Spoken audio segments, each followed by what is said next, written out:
All right, everyone. My special guests tonight are Dr. Sandy Darity and Kirsten Mule. Dr. Darity is an economist and social sciences researcher. He has varied research interests that have included the transatlantic slave trade and African-American reparations. Kirsten Mule is a writer, a folklorist, a museum consultant, and lecturer whose work focuses on race, art, history, and politics. And Dr. Darity and Kirsten Mule are co-authors of From Here to Equality. Welcome so much, and thank you both for coming on. Thanks, but it's Kirsten Mullen. Mullen? I don't know why they have Mueller here. Sorry about that. That's all right. My bad. Yeah. Okay, so I want to get started talking about reparations. So we have talked about this before a couple of times on this show. And one of the things that I have noticed is that there does seem to be some misconceptions about what reparations actually is from some people. Some people think that this is a handout. I've explained to people it's not a handout, that it's a debt that's owed. But I want to hear from both of you because you've done the research. How would you define what reparations actually is for African-American descendants of slavery? So you want to start? You're absolutely right that it is a debt that's owed by the federal government. And we pinpoint that debt to the racial wealth gap, which the federal government is responsible for and basically initiated at the end of the Civil War when it promised the newly emancipated 40-acre land grants and then reneged on that promise. At the same time, the federal government did give 160-acre land grants to white Americans, including new immigrants from Europe. This was through a policy called the 1862 Homestead Act. And so this is a situation where Black Americans could have had a tremendous leg up by the acquisition of an asset in the form of land. This is land that had previously been owned and occupied by the Confederates, but land that was not given to them, in fact. And so white Americans were given this opportunity to have wealth accumulation, and Black Americans were not. So you have the federal government, working actively to assist white people with the accumulation of wealth, but deaccumulating wealth opportunities for Black Americans starting in 1865. So that's where we start with this racial wealth gap. And then there have been a number of instances where federal policies have continued to expand on this racial wealth gap. So in the 19th century, the way that the federal government helped white people become middle class, basically, was through the acquisition of land. But when you move up to the 20th century, the project was to help white Americans obtain homes and businesses. And this was done through the FHA, the GI Bill. So you had this moment when, on paper, all veterans were thought to be eligible for this tremendous benefit, another leg up from the federal government. But in fact, the project was, the programs were very discriminatively applied and administered. And as a result, white Americans, were, very much, their wealth position was greatly improved. But Black Americans, again, were left in the cold. Then we, move up to the period of redlining. And so here you've got the Federal Housing Authority colluding with banks and mortgage institutions to keep Black people from getting loans at a decent rate, interest rate on residential properties. And then when they did manage to acquire properties, they were not appraised at the same rate as properties belonging to white people of comparable value. So then you have the federal highway system project coming through. And in many, many cases, these interstate highways came straight through Black communities. and, you know, in many, many instances, decimated the Black business centers. So the Black business districts. So these are, you know, some of the ways that the federal government has disadvantaged Black people in terms of their wealth acquisition, but assisted white Americans. So, you know, we say the federal government is the culpable party and should pay reparations to Black Americans since of U.S. slavery. Yeah, I'd like to add a brief addendum about the Homestead Act of 1862. Trina Shanks Williams, who is a researcher at the University of Michigan, estimates that 1.5 million white families received 160-acre land grants under that particular piece of legislation, largely from the end of the Civil War into the early part of the 20th century. And if we estimate that the average family was about 4 people, which is an underestimate because families were considerably larger than that during the latter part of the 19th century and the early part of the 20th century. But if we use family of 4 as our number, that means that 6 million people received land grants, and that would have been approximately 10 to 12% of the white population in the United States. In contrast, the maximum estimates that we've seen of the number of Black Americans who received land patents under either the short-lived Southern Homestead Act or the few who got land patents under the Homestead Act amounts to about 10,000 people. And that's 10,000 out of the 4 million persons who were newly emancipated at the end of the Civil War. So if we use that language, handout, white Americans have received enormous handouts. And we don't necessarily object to handouts, as they may be a hand up, if you prefer, but we do object to the fact that they were unevenly allocated in such a way that they produce the current racial wealth gap. You know, another way that the federal government disadvantaged Black Americans was by watching a series of massacres that took place across the country of Black communities.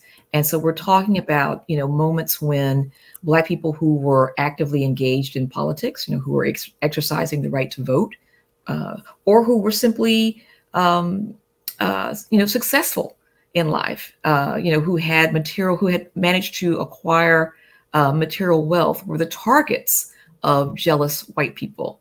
And we see this pattern, you know, we have documented up, you know, over now 100 massacres that took place between Reconstruction and the end of World War II.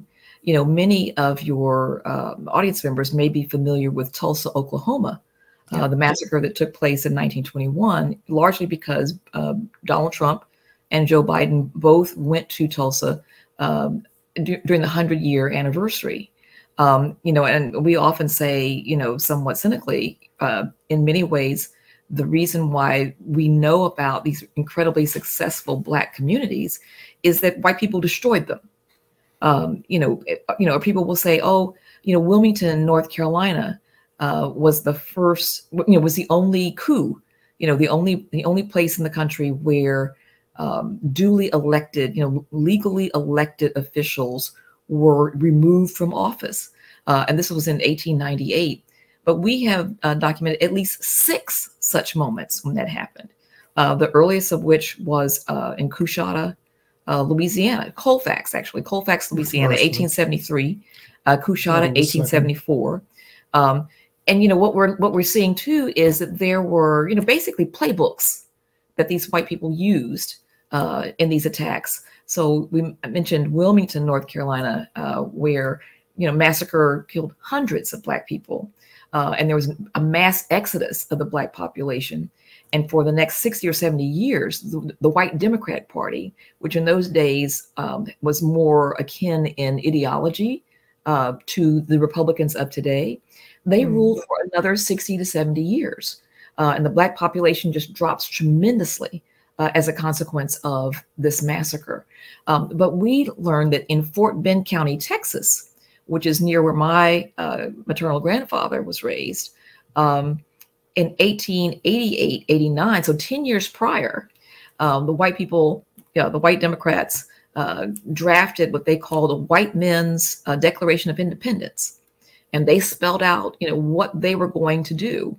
And you see a similar document with the same title, White Men's Declaration of Independence, that was used by these white Democrats in Wilmington. So these are not sporadic moments. And the federal government could have intervened. The federal government could have insisted that these people be brought to trial, but that didn't happen. So for all of these reasons, we say the federal government is the culpable party. And we can talk maybe a little bit later about them being the capable party to pay reparations to Black American descendants of U.S. slavery. You mentioned 40 acres in a mule. And for those who are not aware, that was one of the promises that was made by General Sherman, if I remember correctly, that freed slaves would get 40 acres in a mule. Obviously, that did not happen.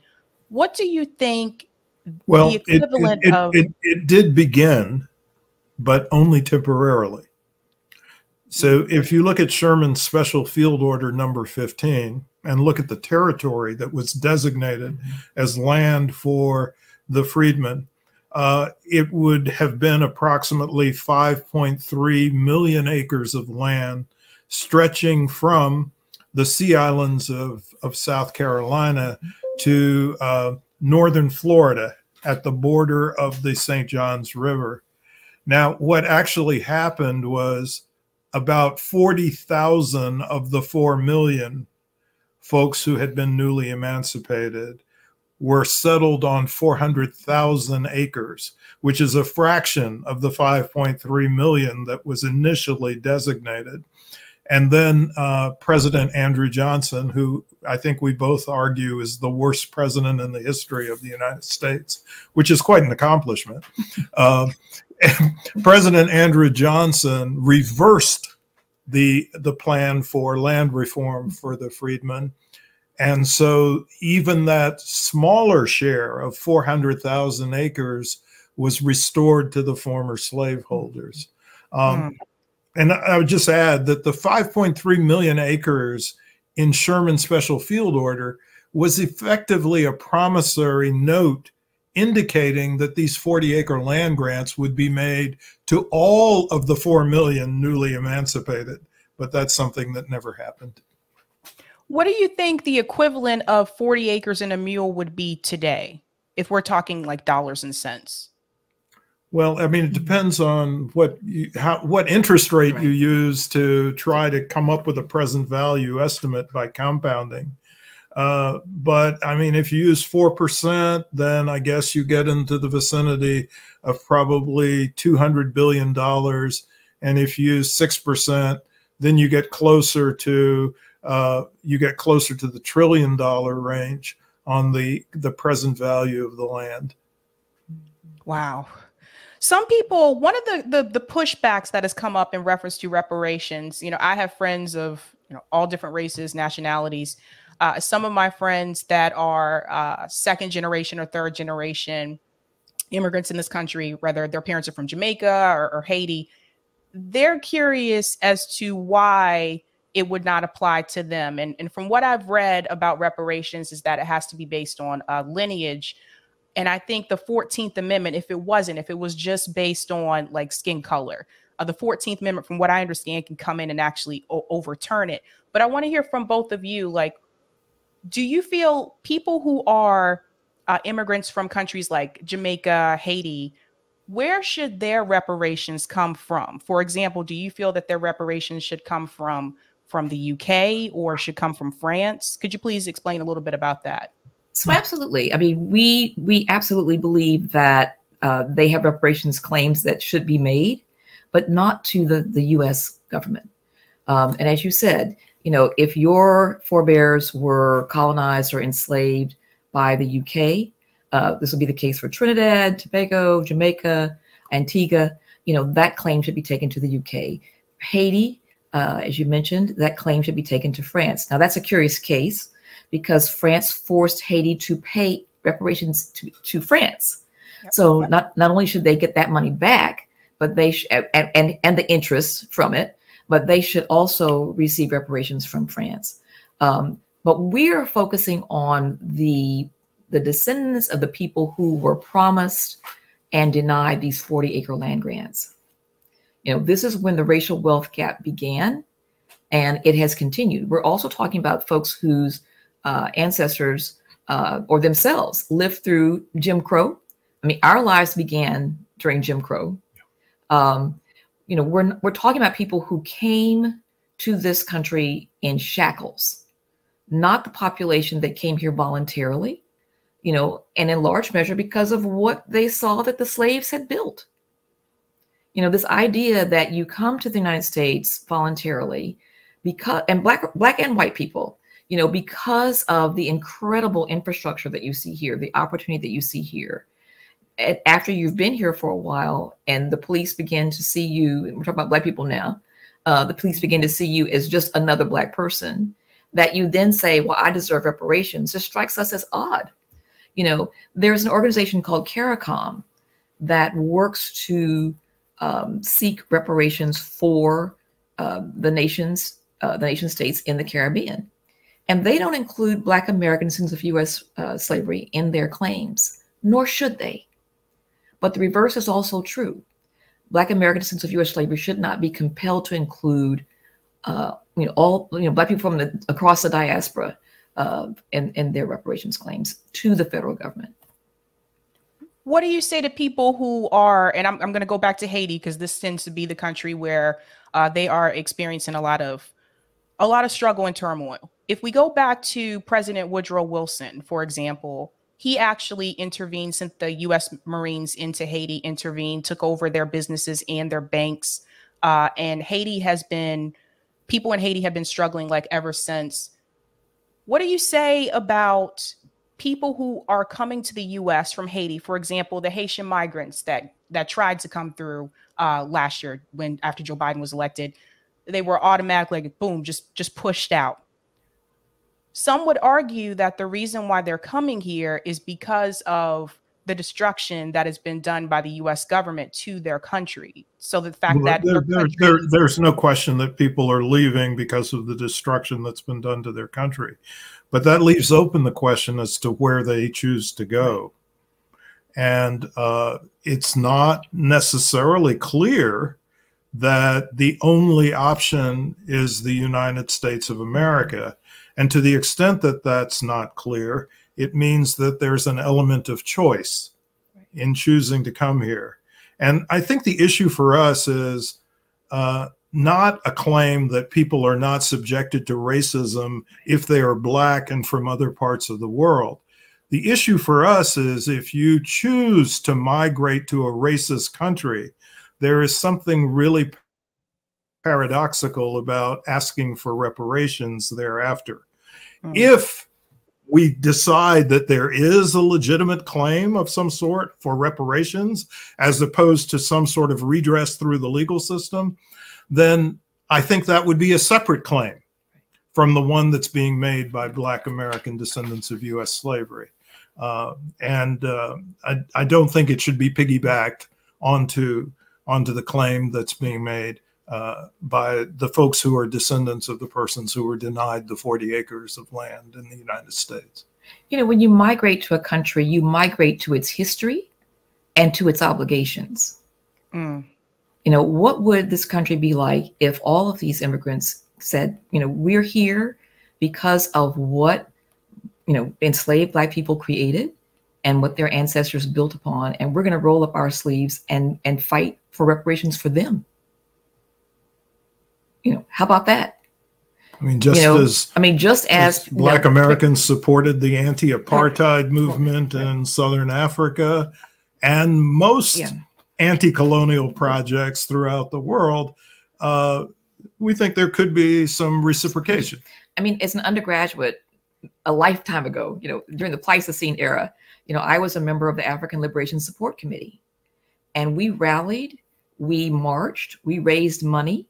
You know, we wrote op-eds, you know, trying to do our part to, you know, put pressure on, you know, these European countries to to decolonialize Yeah, these countries. Push for colleges and universities to divest University in of Texas companies Austin, that had investments operations in South Africa and all yeah. across the continent. Yeah.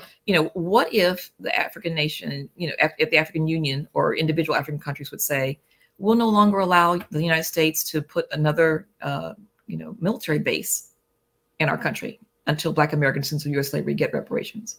Or we'll no longer, we will not welcome more American corporations until this happens. That's the kind of unity that we're looking for.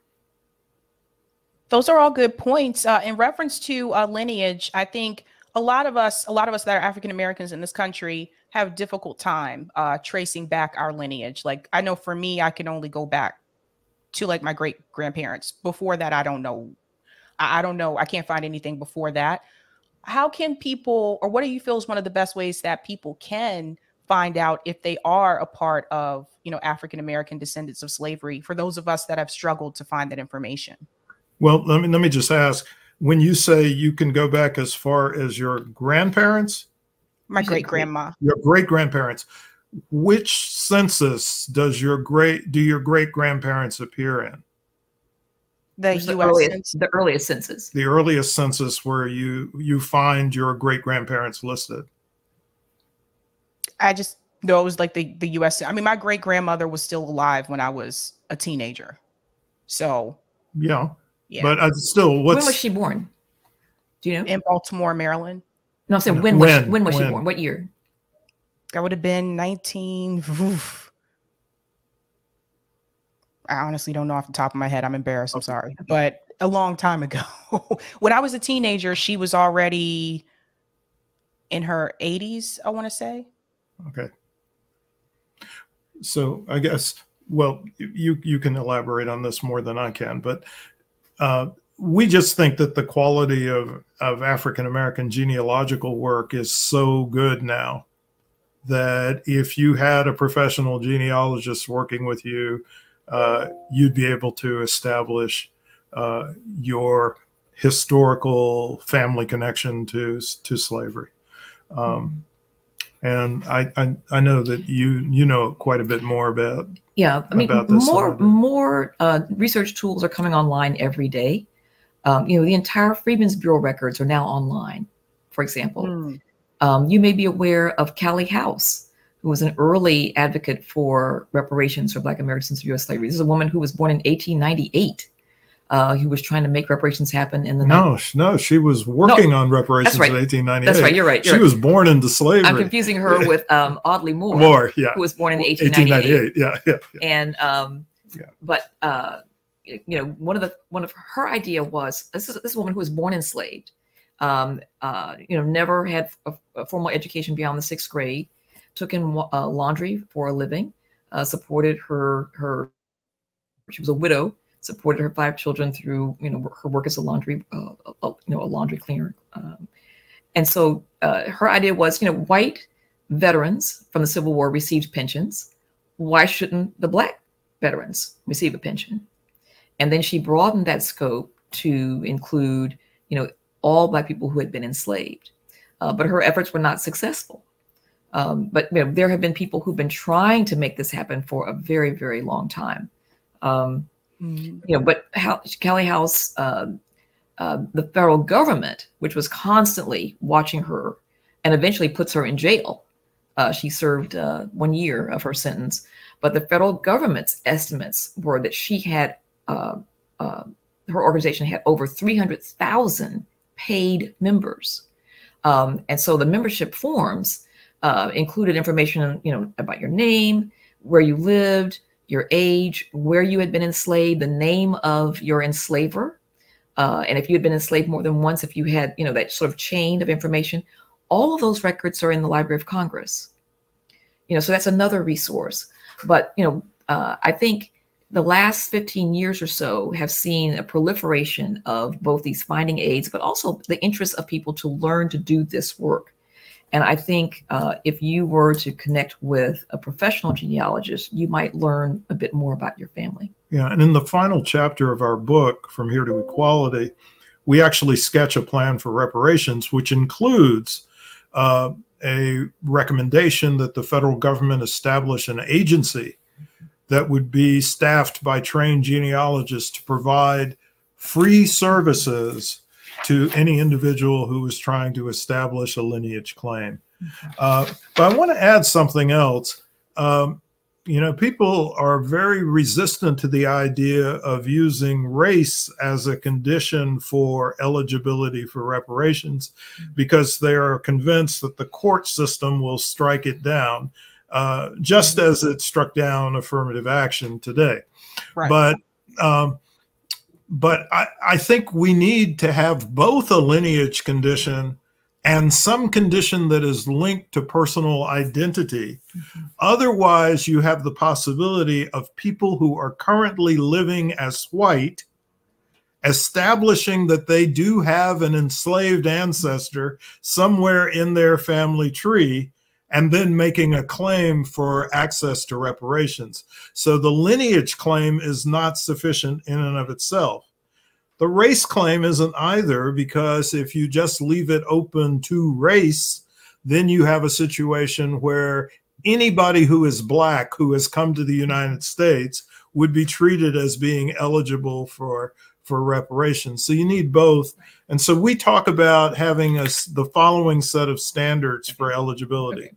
I was going to say first, yeah, okay. I was going to say this, in fact, is the first pillar of our reparations program. Yeah, yeah. Is this eligible? You know, this we lineage. We have 4 pillars, and this is the first one. So first, you know, the first thing is you need to know who reparations are for. Yeah. Right. And so for us, we're talking about Black American descendants of U.S. slavery, and as Sandy said, these are individuals who can meet both a lineage standard and an identity standard. So people who can trace their ancestry to at least one person who was enslaved in the United States, and who also self-identify as Black, African-American, Afro-American, or Negro for at least 12 years prior to the creation of a reparations study commission or reparations program, whichever comes first. So that's the first pillar. Okay. And then the second pillar is that any reparations program should have as one of its primary goals the elimination of this huge racial wealth gap. And, you know, we know that that gap at minimum is about $14 trillion at the moment, right? And then the third pillar is that payments to the eligible recipients should be made directly to them, not just some third agency, you know, that's going to manage the funds. You know, it should not just to some scholarship fund, not solely to, you know, funds to develop curricula or to, you know, tear down the monuments to, you know, white supremacists. But, you know, in the case, so we've looked at a lot of reparations projects around the world, and the successful ones include a provision for payments to be made directly to the community of eligibility. And so, you know, our attitude is, why should that be any different when the potential recipients of reparations are Black American descendants of U.S. slavery? And then the fourth pillar is who should pay? And for us, that's the federal government. So any true reparations program should have all 4 of these pillars, so that any reparations commission would have basically a blueprint for their work. I mean, you could have a reparations commission, you know, duly paneled, work really hard, and at the end of their service, determine that what we need is a better apology, a stronger apology. Or what we need is, you know, we need to wrap city, states, governments on the wrist and say, you all need to do better, but no specifics. But, you know, we think that we need specific information so that true reparations can be delivered to the eligible community, which is, for us, Black American descendants of U.S. slavery. What about people who are, let's say, biracial? Because this is another question that a lot of people have brought my way. What about if they meet the criteria? Yeah, if they meet the criteria. If they have at least one ancestor who was enslaved in the United States, and if they self-identified as Black for at least 12 years before the adoption of a reparations plan or a study commission for reparations, then they're fully eligible. We don't have any skin shade test. We don't have any fractions of Blackness test. We have those 2 conditions. Okay, that makes sense. One of the things I did notice in your research, and I think this is something that really needs to be discussed. Over the past, I would say 2 years, I've seen a number of people appear on mainstream media and make the claim that canceling student loan debt closes the racial wealth gap. I saw in your research, you mentioned not only canceling student loan debt, but you also refer to baby bonds as well, as though these two things alone actually do not close the racial wealth gap. Can you talk a little bit about that? Because a lot of people believe that, by the way. Yeah, well, neither will close the racial wealth gap, either alone or in conjunction. But what's really critical is how you measure the racial wealth gap. So a lot of people measure the racial wealth gap at what we refer to as the median, which is the middle value among Black households and the middle value among white households. They make the comparison and then they subtract the Black middle households wealth level from the white middle households wealth level. And that gives you a figure that's somewhere in the vicinity of maybe $138,000 to $140,000. We say that you really should use what we conventionally think of as the average or the mean for making your judgment about the magnitude of the racial wealth gap. And when you go that route, the figure is closer to $840,000. So when people are making the claim that policies like baby bonds or policies like student debt cancellation are going to close or eliminate the racial wealth gap, frequently they are thinking about the racial wealth gap at the median. But interestingly enough, while baby bonds can come close to eliminating the racial wealth gap when measured at the median, even at the median, student debt cancellation doesn't do a heck of a lot. What people don't realize is if you take all categories of indebtedness, even though the average level of Black student debt is higher than the average level of white student debt, if you look at all categories of indebtedness, actually white folks have a higher level of debt than Black folks. And the reason we get this wealth disparity is because white folks have a whole lot more assets than Black folks. So the wealth gap is an asset gap. It is not a gap that's attributable to differences in indebtedness. And so student loan debt's only a component of the total debt that's held by either Black or white households. And so there's not much of an effect on the wealth gap, either at the median or the mean, from closing the student loan differential. And we're in favor of student debt cancellation. Don't get us wrong. We just don't think it's going to do much about the wealth gap. And when you look at the mean, neither policy is going to have much of an effect. Yes. Thank you so much for saying that. I've been saying that for so long, and people are like, no, it will close it. And I'm like, first of all, not all African-Americans went to college and even have student loan debt. No, that's right. That's right. Yeah. And that's another factor. The enrollment rates are different between Blacks and whites. So even though Blacks who have debt have a higher average level than whites who have student loan debt. Okay. The proportion of whites who have some sort of student loan debt versus the proportion of Blacks who have student loan debt, whites, there's a higher proportion of whites simply because more whites go to college and university proportionately. Yeah. Right. Another thing I want to mention too, in reference to the universal program. So a lot of the people in this audience came from the Bernie Sanders movement, and we have our criticisms of Bernie Sanders now. But a lot of us were for pushing those universal programs, giving everybody health care, canceling student loan debt, etc. We're all for that.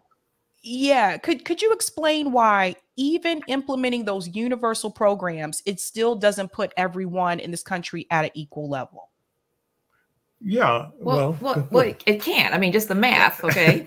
So if I have $100 and you have 200 and we each get 25, you now have 225 and I have 125.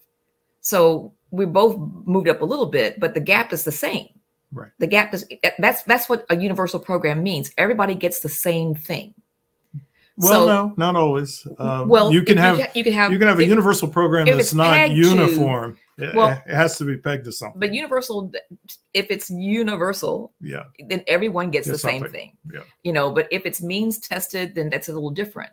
But yeah, I mean, rising tides, you know, raise all boats, but they don't change the relative height of the boats. Yeah.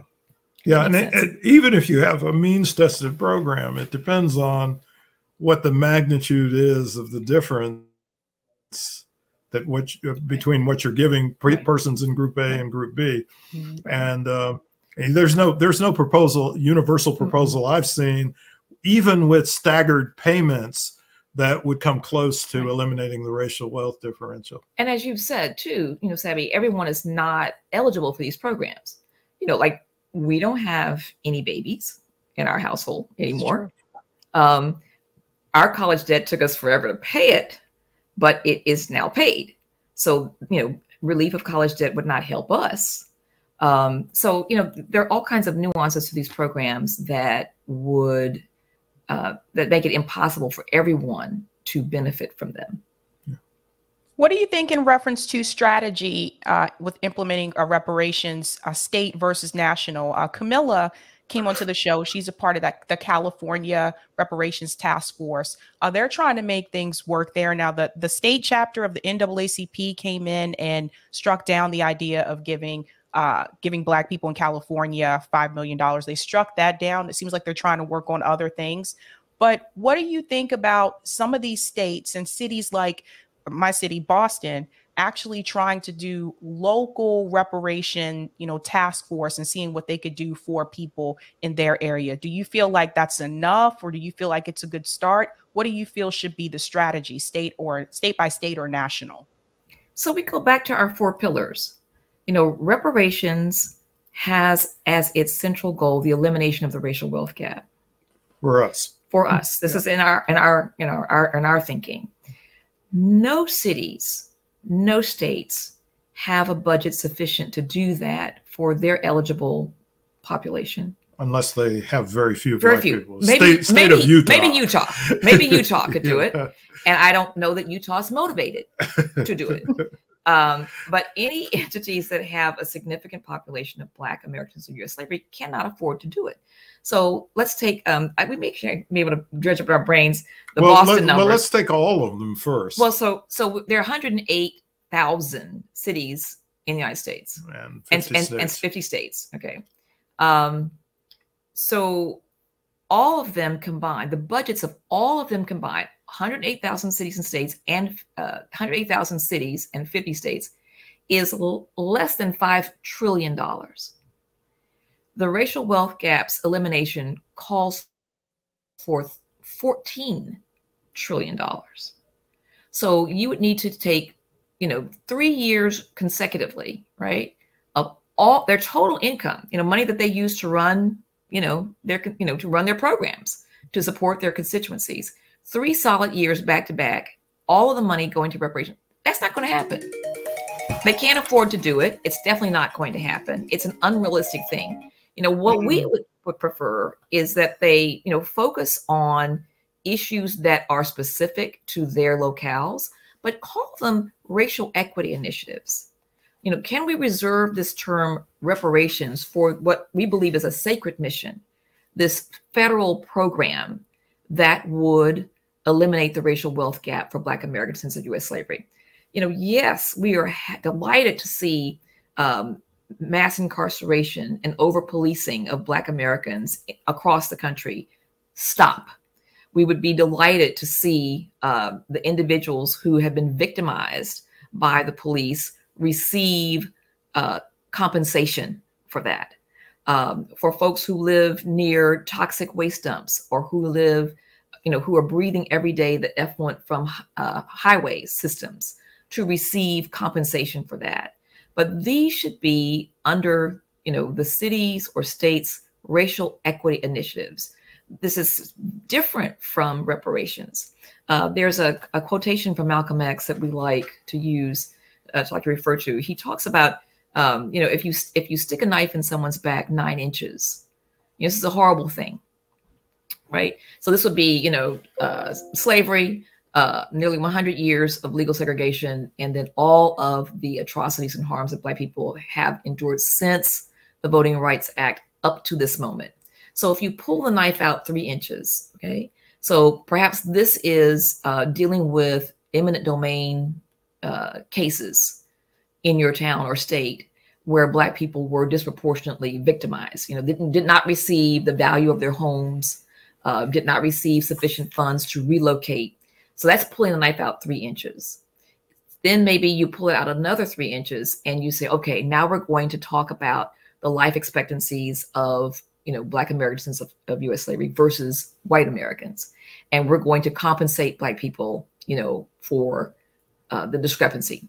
Then you pull the knife out completely. And so maybe now you're talking about providing some type of redress for people who are homeless. And we know that Black Americans are, you know, the majority of folks who, you know, the much higher percentage of Black people are homeless, you know, or houseless in this country. Yeah.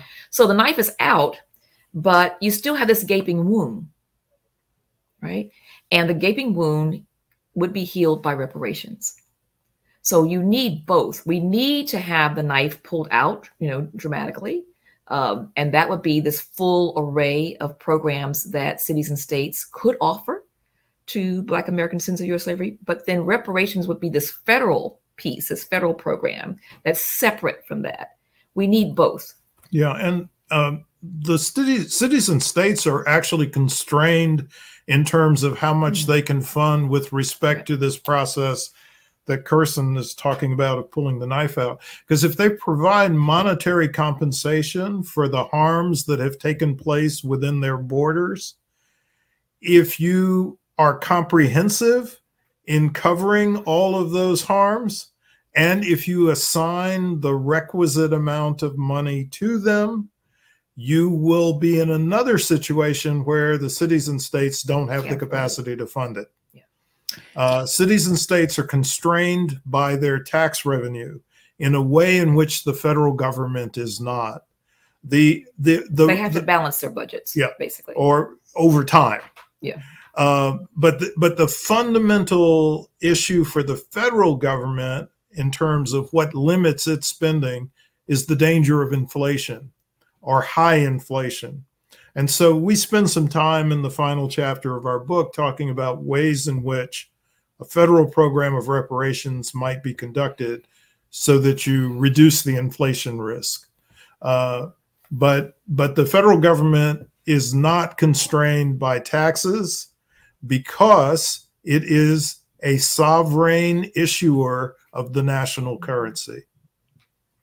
So I guess one of the questions I have in reference to the states, or the cities, for example, there was a study that was done by the Boston Globe a couple of years ago that said that Black people had a net worth of $8 in Boston, Bostonians. We're laughing because that study wasn't done by the Boston Globe. Huh? It was done by my research center in conjunction with the Boston Fed.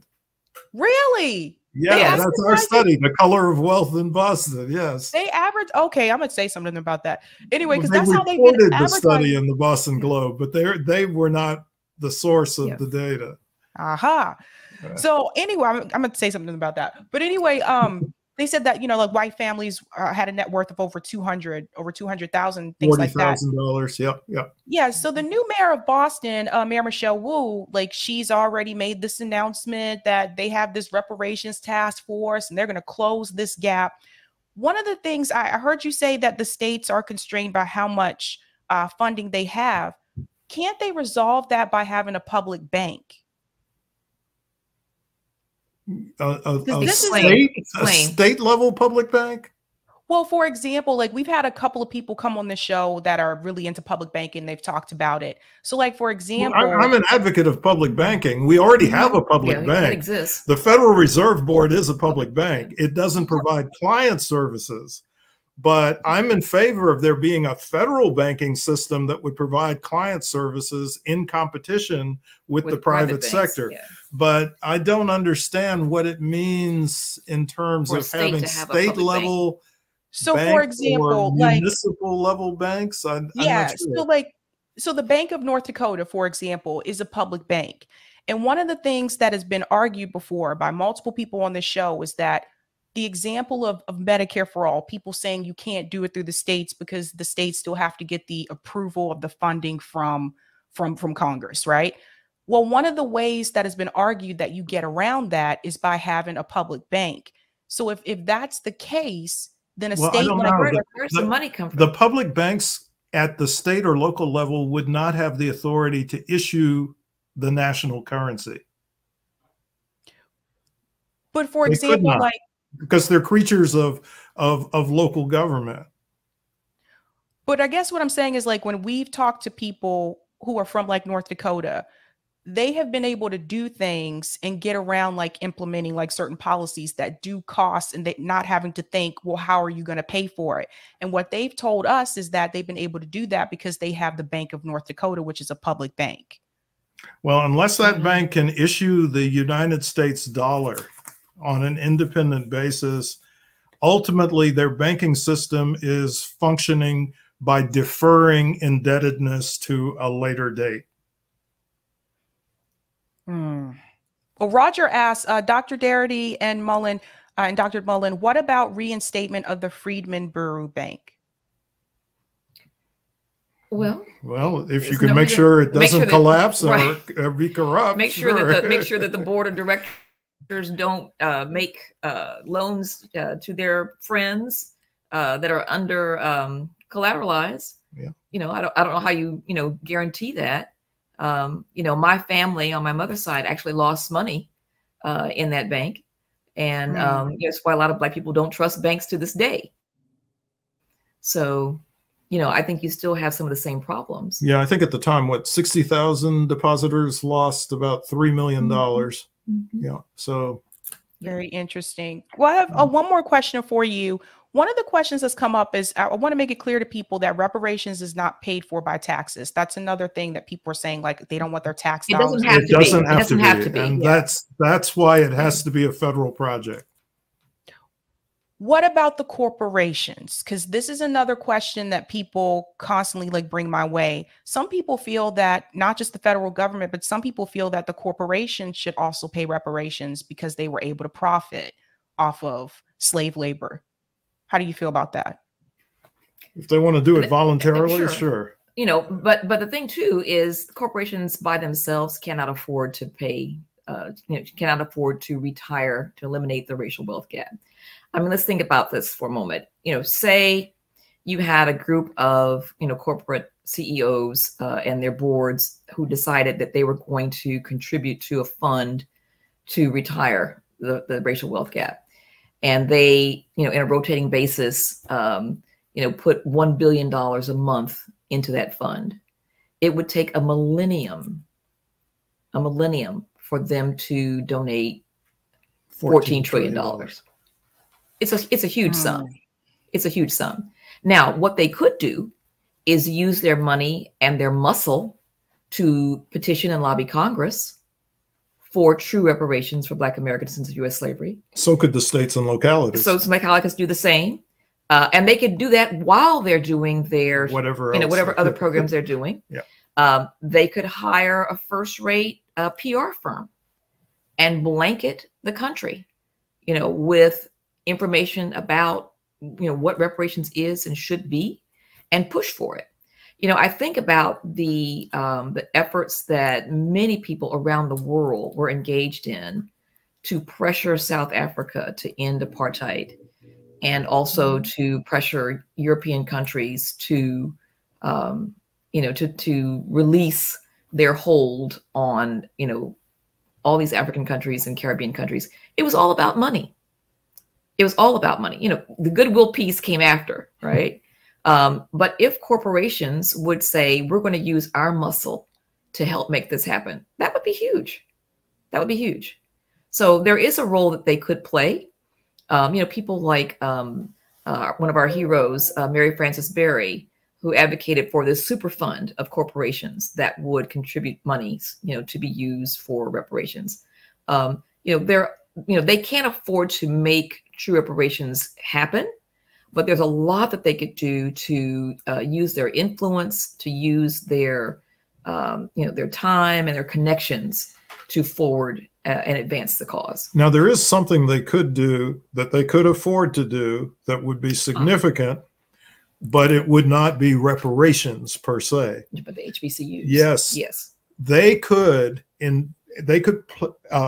build the endowments of historically Black colleges and universities so that they would be on a par with predominantly white institutions or historically white institutions in terms of the per student amount of endowment that the institutions possess. So give some suggestions, some comparisons, or some possibilities. So an easy set of comparisons is the state of Louisiana, where you could pair the two land grant institutions, which are Louisiana State University and Southern A&M.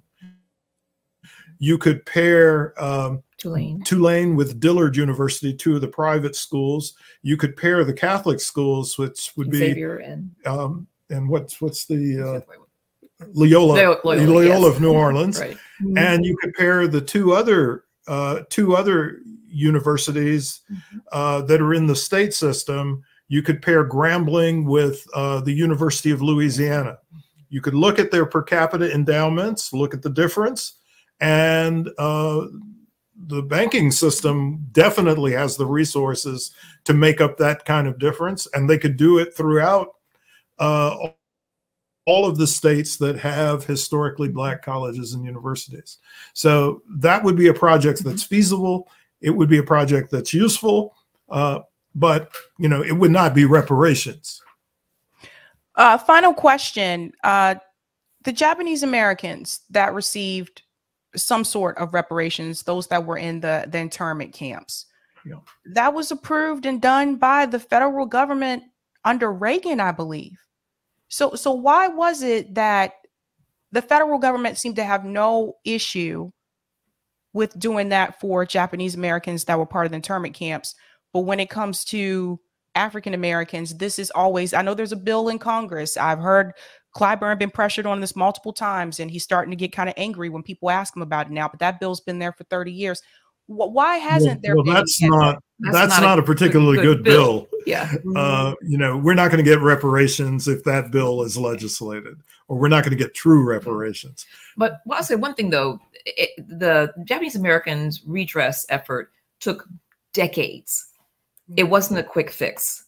There was tremendous opposition. Well, but ours is taking more than a century. This is true. But I do want to be clear that it was not something that happened instantaneously. Yeah. Tremendous amount of work had taken place. You had organizations like the Japanese American Citizens League that had fought, for decades to, first of all, have the truth of what happened to Japanese Americans be told, because Americans weren't really aware of that story. And to make it clear that Japanese Americans were not enemy combatants, that they were not in concert with Japan during World War II, and that the federal government knew that. Yeah, they were aware all along that the Japanese Americans were loyal to the United States, but they pushed this anyway. Yeah, this is a country that treated Japanese Americans as if they were traitors, right? And treated the Confederates like their heroes, as if they were patriots. Yeah. So, but to talk more about the comparisons, Japanese Americans at the point that reparations were made had, you had a situation where the United States government wanted to be on good terms with Japan, right? Black American citizens of U.S. slavery don't have a country or countries that are pushing for us. Right. Mm-hmm. This is why we say it would be a tremendous asset to have the African Union, African countries and Caribbean countries say, yes, we want this to happen for Black Americans of U.S. slavery. You're talking about a much, much smaller population. What's 20,000 people, individuals and received. They each received $20,000. Now that was a case where they received universal payments, which is what we would advocate also. Uniform payments, but they were never enslaved in the United States. Yes, they were mistreated for decades. underpaid, brutalized, but they were not enslaved for centuries.